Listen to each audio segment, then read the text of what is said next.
Չէ՞ որ Լոռին եւ Տաշիրը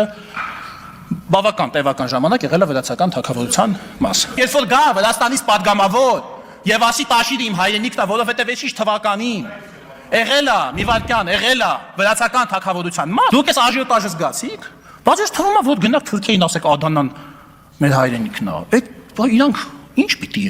եթե ցույցել չտան, ինչ պիտի մտածեն։ Եվ երկրորդ, այսինքն ձեզ թվում է մենակ մենք ունենք պատմություն։ Այստեղ համատվում են բաներ, որոնք իրականում անհամեմատելի են։ Ես կարծում եմ, որ այս ելույթում խառնվում են 3 տարբեր հասկացություններ. պատմական հայրենիք, ներկայիս պետականորեն ճանաչված տարածք եւ քաղաքական տարածքային պահանջ։ Մենք ինչ ենք շահելու, եթե բոլորով հավաքական մեր հիշողությունից ջնջենք այն, որ մենք ունենք պատմական հայրենիք։ Անկեղծ ես չգիտեմ ինչ վատ բան կա դրա մեջ, որ խոսում ենք դրանից։ Okay, պաթետիկ ենք, լավ։ Քաղաքական պահանջ չի, դա մարդկանց հավաքական հիշողությունն է, չմոռանալ իրենց պատմությունը։ Պատմական հիշողությունն ու միջազգային իրավունքը դրանք տարբեր հարթություններ եւ տարբեր հասկացություններ են։ Պատմագետները կարող են ինձ ուղղել, եթե ես սխալ բան եմ ասում, բայց պատմագիտության մեջ հաշվի է առնվում նաեւ բնակչության պատմական շարունակականությունը, մշակութային կրոնական ժառանգությունը, լեզվական միջավայրը, ինքնության ձևավորումը եւ շատ այլ գործոններ։ Նույն արևմտյան Հայաստանում ինչքան բաներ կան, որոնք հայկական են, Թուրքիայի պետական տարածքի մեջ է։ Բայց դա չի չեղարկում այն, որ մենք կարող ենք դա ընկալել, ընդունել, խոսել դրա մասին որպես մեր պատմական հայրենիքի, որովհետեւ այնտեղ մենք ունենք